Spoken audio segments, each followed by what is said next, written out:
से हजारों रुपए का आशीर्वाद मिलो और बजौले बड़ा तो गावे के न पड़ी। सही बा। एक और मतलब बैंजू वाले भाई भी हमारे फाइन बड़े हां जी कि जिंदगी में जोहर घोरे लुए जा, जिंदगी में जोहर घोरे लुए जा, दया बना जनुआ के हई दिलवा काहे घोरे लुए जा, दया बना जनुआ के हई दिलवा काहे घोरे लुए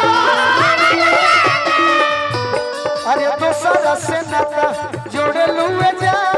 दोसरा से नाता जोड़े लुए जा, दया बना पागल के हई दिलवा काहे घोरे लुए जा, दया बना पागल के हई दिलवा काहे घोरे लुए जा, दया बना पागल के हई दिलवा काहे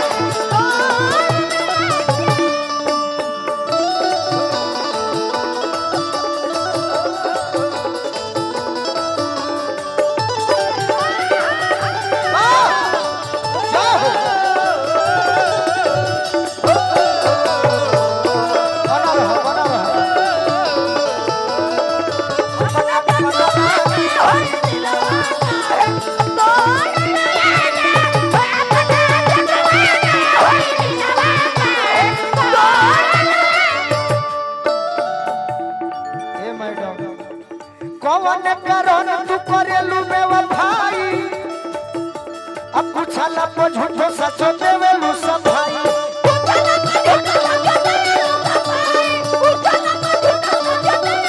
अपना बदल जइबुए हो हर जाई, आ सोचला पर लगला करे जब फटी जाई,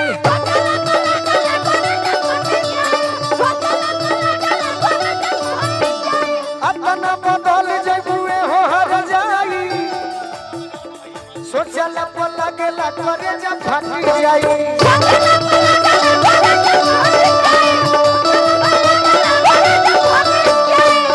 हम दोनों भाई का नाम जानना चाहो।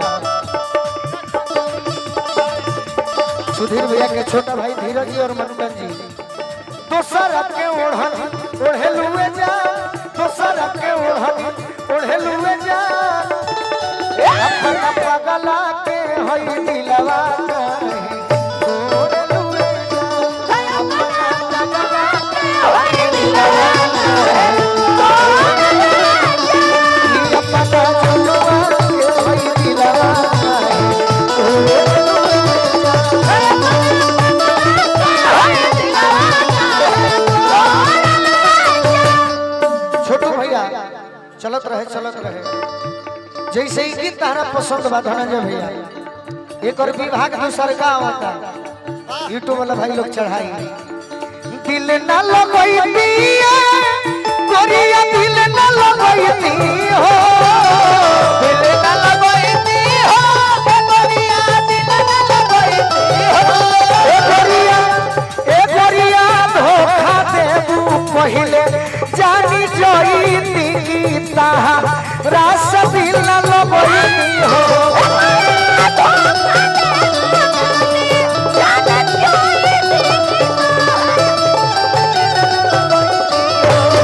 अपना जनुआ के हई दिलवा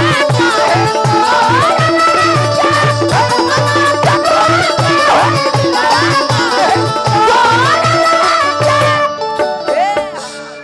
कुणाल भैया हमारा सिकंदरपुर के वहाँ के बहन जी के तरफ से, कुणाल भैया के बहन यानी गोलू राजा चंदन यादव के बहन के तरफ से, सही बा। छपरा जिला के राजीव प्रताप रूढ़ी जी के भाई बनी, और कौन रूढ़ी है बताइए।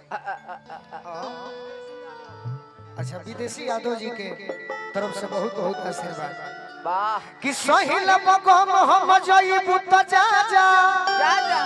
अरे अइबू लौट के नकरी आई खा जा,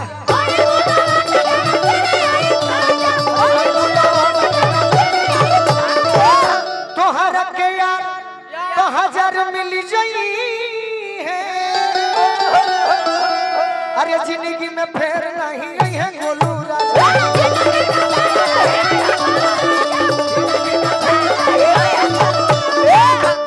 कि अजित कराना अरे किया सुख के कराना छोड़े लुए चले के नु तो अपना जनुआ के होई दिया है